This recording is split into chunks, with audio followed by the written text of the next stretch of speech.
গত 18 মার্চ রাতে গাজায় হামাসের বিরুদ্ধে পুনর্শক্তিতে আবারও যুদ্ধ শুরুর ঘোষণা দিয়েছেন ইসরায়েলের প্রধানমন্ত্রী বেনিয়ামিন নেতানিয়াহু।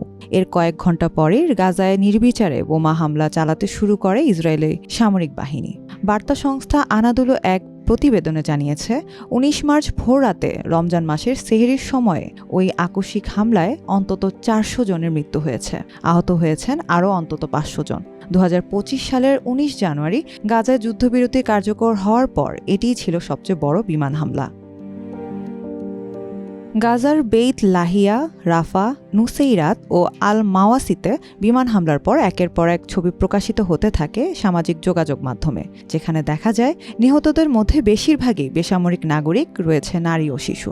এছাড়া ইসরায়েলের হামলায় হামাসের শীর্ষ নেতাদের মধ্যে গাজার উপস্বরাষ্ট্রমন্ত্রী মেজর জেনারেল মাহমুদ আবু ওয়াতফাও নিহত হয়েছেন। এর আগে এক ভিডিও বিবৃতিতে বেনিয়ামিন নেতানিয়াহু সতর্ক করে বলেন, এটা কেবল শুরু। আরও জানান, হামাসের সঙ্গে আলোচনার চেষ্টা চলবে, তবে হামলা থামবে না। নেতানিয়াহু বলেন, আমরা হামাসকে লক্ষ্যবস্তু করে হামলা চালাচ্ছি। যুদ্ধের এই পর্যায়ে আমাদের লক্ষ্য পূর্ণ না হওয়া পর্যন্ত চলবে। জাবালিয়া এলাকার বাসিন্দা হায়েল বিবিসিকে বলেন, নতুন করে যুদ্ধ শুরু হওয়ায় আমি হতবাক, তবে এটাও ঠিক যে ইসরায়েলিদের কাছ থেকে এটা আশা করা যায়। তিনি আরও বলেন, একজন নাগরিক হিসেবে আমি অবসন্ন হয়ে পড়েছি। 1.5 বছর ধরে আমরা যথেষ্ট করেছি, এখন যথেষ্ট হয়েছে। এই হামলাকে যুদ্ধবিরতি চুক্তির লঙ্ঘন হিসেবে নিন্দা জানিয়েছে মিশর।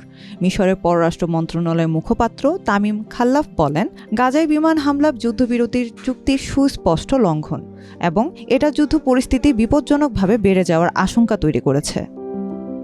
এই ঘটনার পর ইসরায়েলের প্রধানমন্ত্রী বেনিয়ামিন নেতানিয়াহু তার সরকারি টেলিভিশনে ভাষণ দেন। তিনি বলেন, আমরা যুদ্ধবিরতির কয়েক সপ্তাহের জন্য বাড়িয়েছিলাম, যদিও বিনিময়ে আমরা কোনো জিম্মি ফেরত পাইনি। তিনি আরও দাবি করেন, আমরা দোহার প্রতিনিধি দল পাঠিয়েছিলাম এবং মার্কিন দূত স্টিভ উইটকফের প্রস্তাব গ্রহণ করেছি, কিন্তু হামাস সকল প্রস্তাব প্রত্যাখ্যান করেছে। তবে নেতানিয়াহু স্পষ্টভাবে বলেন যে, আমরা হামাসকে সতর্ক করেছিলাম যে যদি তারা আমাদের জিম্মিদের মুক্তি না দেয়, আমরা আবার যুদ্ধ শুরু করব, এবং আমরা তা করেছি।